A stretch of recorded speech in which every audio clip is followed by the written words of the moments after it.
So the Marathon ServerSlam just concluded today as of March 2nd. And I have to say, this is probably one of the most fun extraction shooters that I've played so far. And if you want to see all the ones that I've played, they're all up on the screen for you guys to look at. Initially, I wanted to give my first day impressions, but I ended up playing more Marathon than I thought. So I really had no free time to do a video as the game was going out. That being said, the entire time I was playing the game, I would write down the things that I loved, that I liked, and that I disliked. And while my opinions on certain things did not change day to day, my feelings and amount of those feelings definitely did. So in the case that you're interested in playing Marathon or just want to see some other people's comments and different perspectives of it, then this video is for you. Hey everyone, I'm Rum, and welcome to my Marathon ServerSlam opinions. And before we get into my likes and dislikes, I want to share some stuff that I will not be commenting on. There's only 4 things that I won't comment on, and that is 1, the keybinds, 2, the art style, 3, the graphics, and 4, the solo/duo experience. Might be wondering why I'm not commenting on these 4 things, and that's because 3 of the 4 can be changed from person to person, 2 of which can be changed before a game, and while the art style is set in stone, so there's no point in commenting it, since if you're looking at the art style and it doesn't sit well with you, there's no point in me telling you that, oh, you just have to get used to it. We're going to start off with the likes. So my overall favorite thing from Marathon compared to other extraction shooters was the gunplay. It felt so rewarding to hit headshots rather than in Arc Raiders or in even Escape from Tarkov at some points.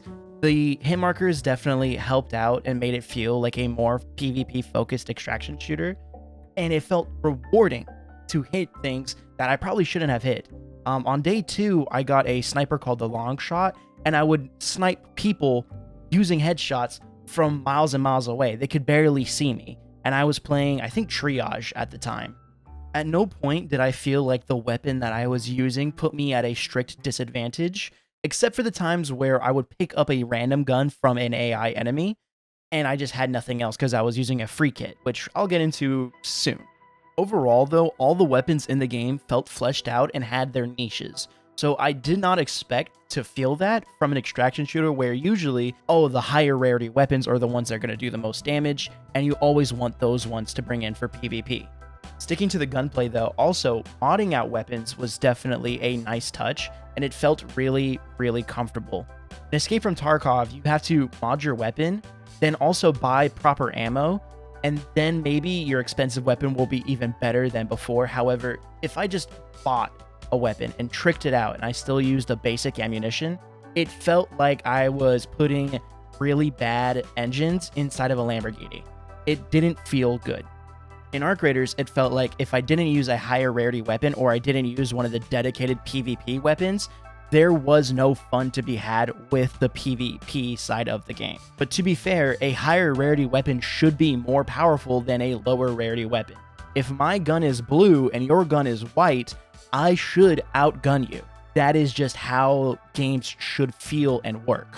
But that's also assuming that both you and I are hitting both of our headshots. In which case, in this game especially, you won't be, because of each shell having different movement texts. Some shells run faster, some shells run slower, some shells have more mobility, other shells like Vandal have extra movement patterns, so on and so forth. The next thing I really liked was the AI in-game. Bots around the map have a really, really good challenge for players, regardless of if it is a tough boss or not. The amount of times that I've lost a gunfight because all of the recruits are focused on my team rather than the enemy team is becoming way too plentiful, especially in the maps like Perimeter at Overflow or Dire Marsh at Maintenance. Both of those areas were so focused on PvP that once the PvE enemies started loading in and taking us down, it really felt like it was getting pinched by other squads. And even if I'm not fighting other players, there's a lot of events happening around the map that summon more recruits and more grenadiers and more ghosts, and even have a warden boss that only happens at Overflow, I think. But there's some other parts in Dire Marsh that also have bosses. I'm not going to get into those ones because I only did 2 outside of Perimeter, and I lost both those times. I played with a lot of people during the ServerSlam, a lot more than most other people should. And one of my friends, Baron, actually liked using his knife on the recruits more often than not. And usually, well, usually they'll be focused on me so he can get a clean knife. But if they weren't, they really did knock him down. Should he be using a knife in those situations? Probably not. But at the same time, you have to understand that these bots will take advantage of you when you're in a bad position. Not only that, there's also something else that you should note. Each of the playable characters are based on a different UESC bot.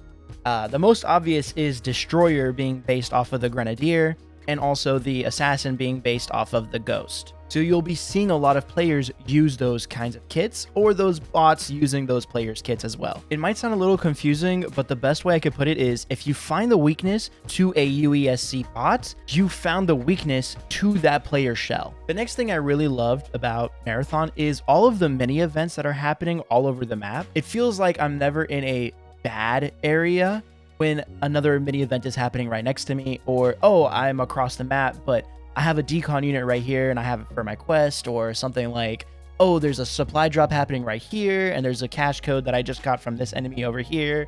I can always venture around my little area that I spawned in, and an exfil is usually not too far away. And if they are too far away, well, then I can make the jump across and then still have time to do a little mini event somewhere in between. To give a better example, my favorite activity to do were the cache coordinates, where you would kill one bot, then go to the coordinates that are on your map, kill the other bot, and then a cache is going to be on the middle of the map, usually around the middle. Some other things that might be happening around the map are decontamination areas where they're full of tox and you have to find a key to put into a computer and then decontaminate that entire room, but it's only for a limited time, so you have like around, I want to say like a minute or two to search and loot and then get out. So it's better to have those kinds of upgrades that increase your loot speed for those events rather than just upgrade whatever and whenever. One event that I liked that I kind of mentioned earlier was the Warden. There is a spot in Perimeter and on Dire Marsh that a Warden boss will spawn. They have golden shields, so I know those are going to come into the game later, but they have golden shields, they have a bunch of damage, and they can constantly spawn UESC recruits to damage you. They are very tough, they have so much health, aside from their shield, and they always have a way to get away from you, but they always also have a way to annoy you. So they're one of my favorite things to do on the map because they have a pretty decent reward. Sometimes they don't. If you're using too much ammo, it's not worth fighting them. Or if you don't have enough ammo or you don't have enough heals, it's not worth fighting them. But for the most part, it is rewarding to kill it and then take its loot. You also have things like the lockbox rooms or the storage rooms or locked off rooms, which are ones that you need to have a specific key to open. Those are most familiar to you Arc Raiders players. And to escape from Tarkov, the best way I could put it is when you kill an enemy and they have a key to a storage room or something like that. Moving on, one of my absolute favorite things, aside from the builds that I talked about earlier, and I'll get more into that later, is the characters themselves. In Marathon, the character you play is called a shell. Each shell has different abilities and different visuals, different stats, so on and so forth. And each character feels really rewarding to master. Not just that, they all feel so unique from each other that you can tell which shell you're fighting by just their silhouette. I can tell you the difference between Destroyer and Recon and Vandal, but I could also just show you which one's which, and you can kind of piece together, even through the fog, who you're fighting. If not just by their visual silhouette, by the effects that are happening around that character. If you see a giant square that's red or orange, you know that's the Destroyer shell.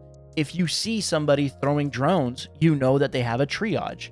If you see a giant open circuit with only one red eye, then you know that that's Recon. And if you see a grandma that's running really fast with really spiky hair, you can assume that's the Vandal. That being said though, you definitely can feel sometimes within the fog that it's a little difficult to make out who's who if they don't have any effects going on them.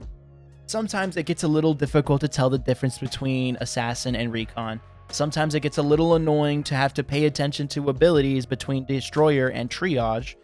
And definitely the most obvious one is Vandal for now. I don't know who else they're going to add within the future.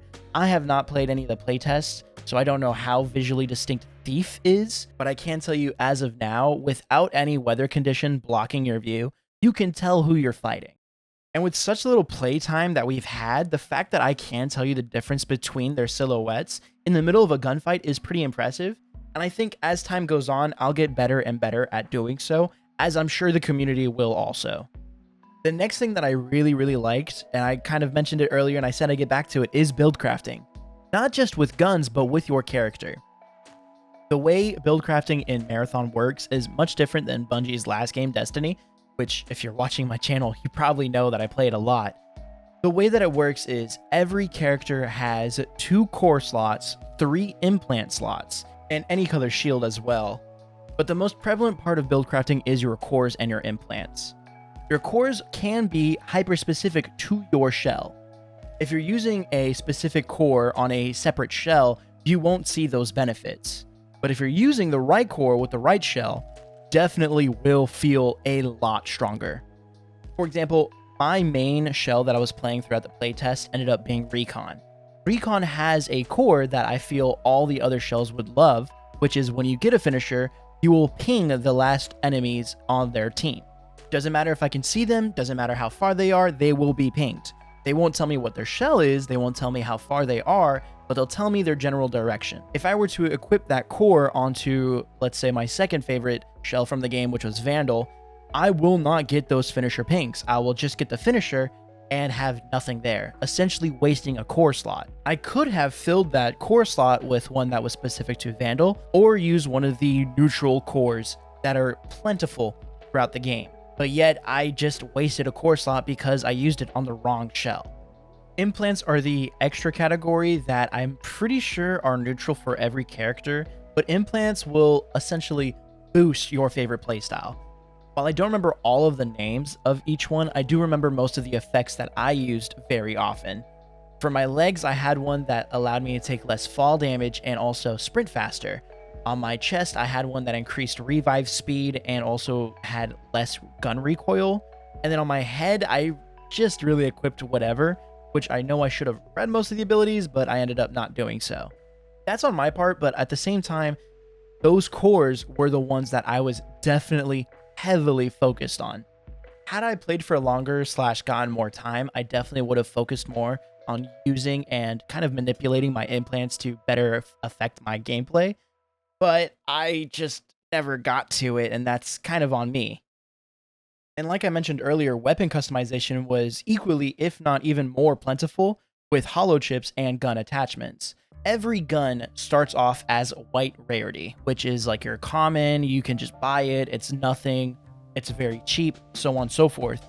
And the only way to increase its rarity is to apply more attachments and mods to it. So every gun had 1 mod slot, which were shared between every single weapon, and each gun had attachment slots, ranging from either 2 to 3. That could be a magazine, it could be a sight, it could be a barrel, it could be a stock, whatever it could have been. But the next thing, kind of pairing with my previous thing about the build crafting, is that the weapons in this game felt good on every single character. Just because I was playing Destroyer doesn't mean that I could not use a sniper or a scout rifle. Just because I was playing Vandal meant that I only had to use an SMG or an assault rifle. Just because I was playing Recon doesn't mean I had to stick onto a sniper and a shotgun. Things like that. I could use any weapon on any character and not feel punished. The only minor exception is I did not want to use single fire weapons solely on Destroyer, strictly because his ultimate fully benefits from fully automatic weapons rather than semi-autos. But that doesn't mean I still laid waste to squads with my ultimate using the hardline PR. Of course, using my assassin shell, I definitely did pop off more with a shotgun in close range quarters, but I can tell you right now, using triage, a shotgun is still a shotgun. I still would get close enough to people that I could hit them with it and kill them. It wasn't like because I am on triage, I cannot use fully automatic weapons or I can't use close-up weapons. I should stay far away from my team. I should stay close to my team. At all. It was not like that. It felt good to use weapons just to use the weapon. Admittedly, to some people, this is kind of a downside to the game, that, because I want to play Recon, I want to use only scouts and snipers. Or because I'm playing Vandal, I only want to use SMG and shotguns. Because I'm playing Assassin, I really only want to use a sniper and a shotgun. Because I'm playing Destroyer, I want to use an LMG. Things like that. I understand why people would want to do that. But if a gun feels good, it should feel good on every class, not just because your class depends on it. Coming from Destiny, especially, builds that center around having specific kinds of weapons definitely made those weapons feel good. But when I used it on another class that didn't have that build, those weapons felt bad. So inevitably, it comes into a cycle of, should we balance this gun just because it's really strong on this class? Or should we balance this gun because it feels strong on all classes? So don't feel too pressured in the game to use only LMGs on Destroyer. Don't feel too pressured to only use snipers and scout rifles on Recon. Don't feel too pressured to use SMGs and shotguns on Vandal. Use whatever you like. If you only like assault rifles, but you only play Recon, that's okay. If you only like shotguns and you only play Destroyer, that's fine. It is a-okay to use any gun on any shell. Please, please, please don't feel forced to use a specific one because you're playing a specific shell. With a pretty mixed opinion there, I think it's a good way to segue into our next part, which are my dislikes for Marathon. Marathon is by far my favorite extraction shooter, but it is definitely not my favorite game. And because of that, I know a lot of things that I personally disliked. Whether it be your first few runs of the day or your first few runs ever, your vaults will feel full. Between doing rook runs, between the free sample loadouts, between the expensive loadouts that you have to buy or you earn from quests or quest rewards, your vault space will deplete fast. And I'm not saying we should have more vault space either. My issue is how hard it is to manage your vaults. You can't bulk sell things. You have to manually select each one and sell from that vault menu. It's very tedious, especially later on. You get all the upgrades for Cyber Acme, which there's only one or two from the playtest that I remember of. Or maybe there was a third and I just didn't get enough resources. That's also very true, but I couldn't get enough resources because I didn't have the vault space. The ways things stacked in the game was also kind of tedious. You're only allowed to have 15 MIPS rounds to stack on top of each other, which were the ammo type used by the railgun, the shotgun, and the snipers.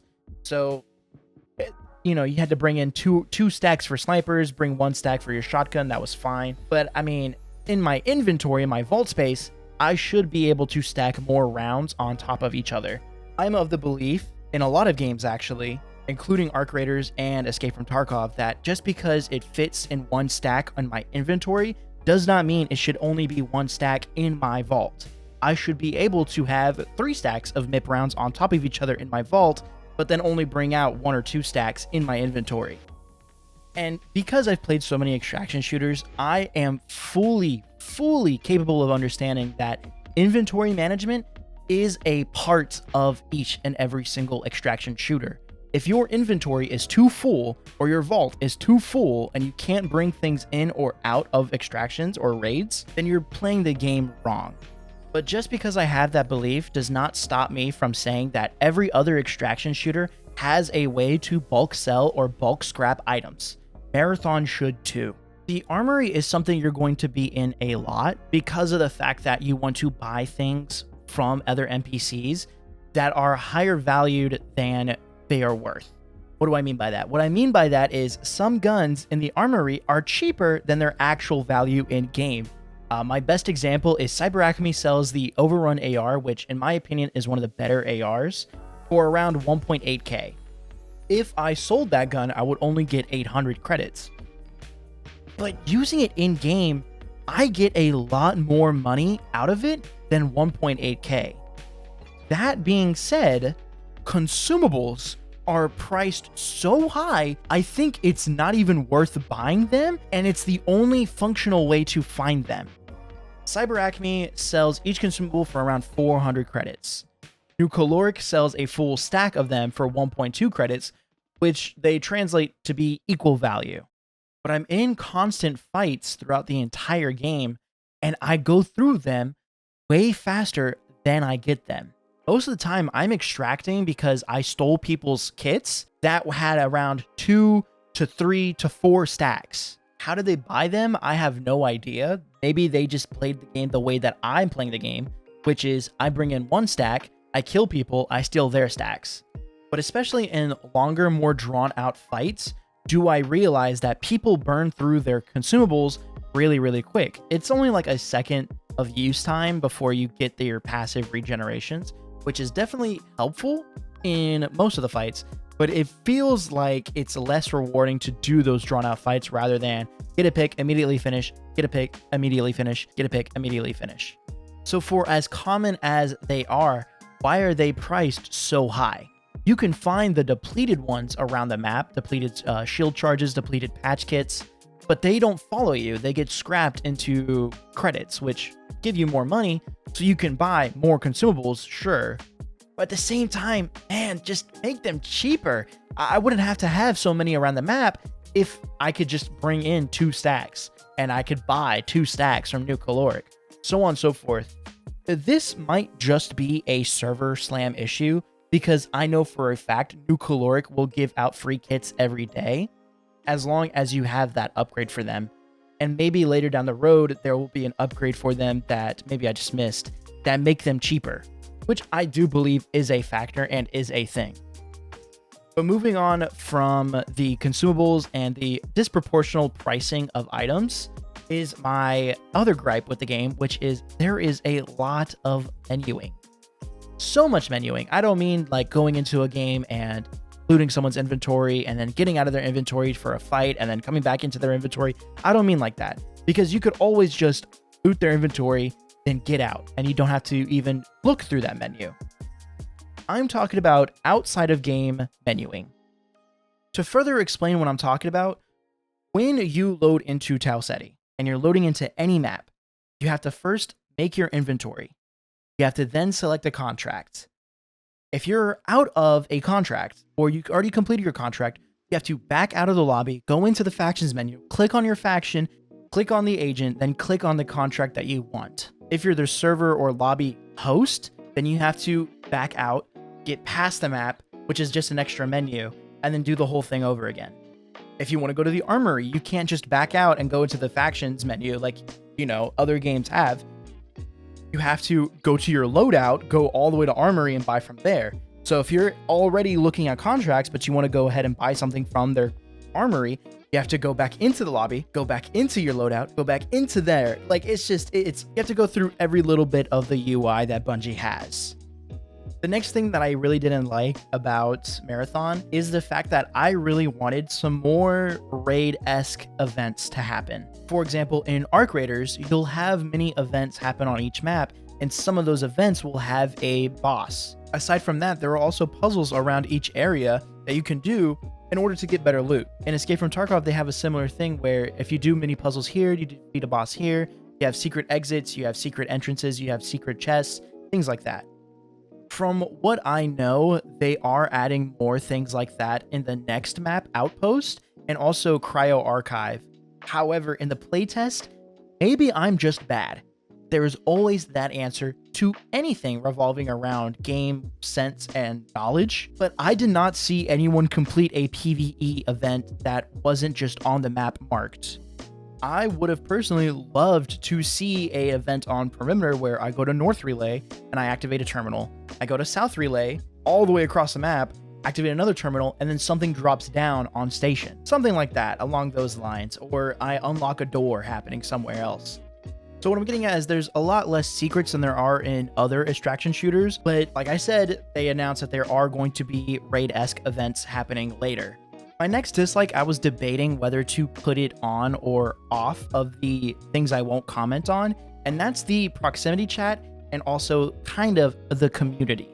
If you did not know, Bungie did not have proximity chat until their very last playtest, before the ServerSlam. Because of that, they didn't really have too many things that forced players to communicate with each other.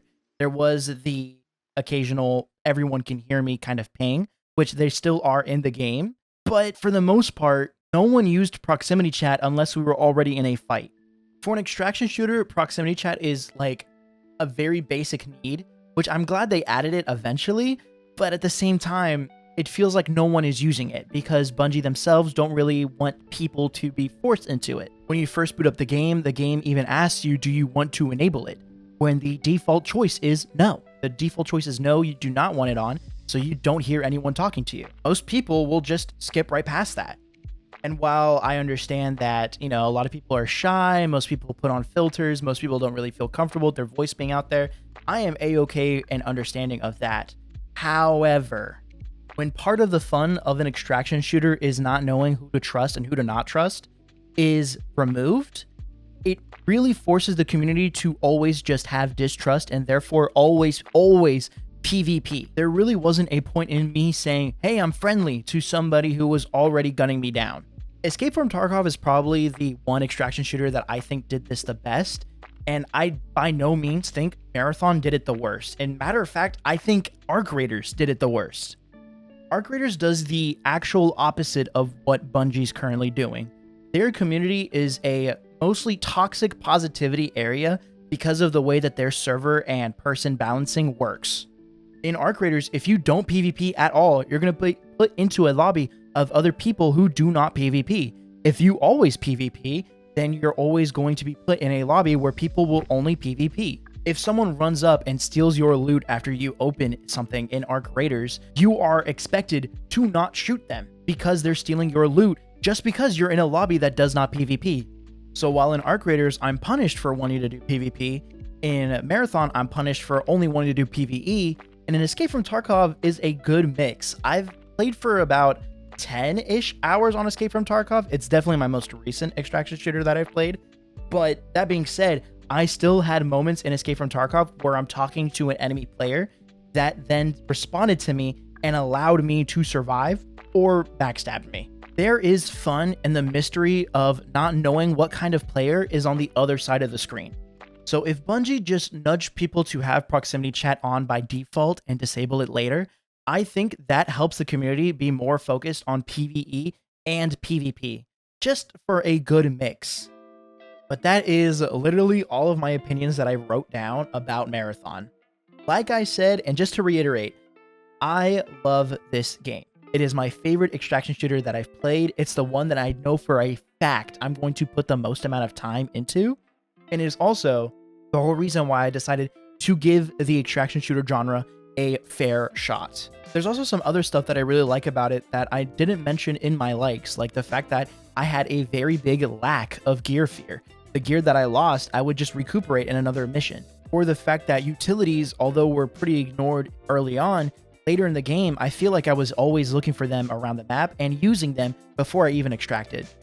I cannot wait for the game to come out so I can stream and record more often, as much as I did playing the game over the weekend. Oh, just absolutely super excited. If you're having any doubts playing Marathon that your playstyle is wanted/catered to, I recommend watching a couple more streams. Find streamers and YouTubers that have your sense of style, sense of playment, sense of anything, and just watch them. Form your own opinion. Don't listen to what people are saying online. Don't listen to anyone that is just naysaying or blindly agreeing and saying that this is the best game ever. I truly think that this is one of the better extraction shooters, but there's so much more that can be improved upon that I think Bungie just has to listen to those who give their honest critiques. But that's all I have for you guys.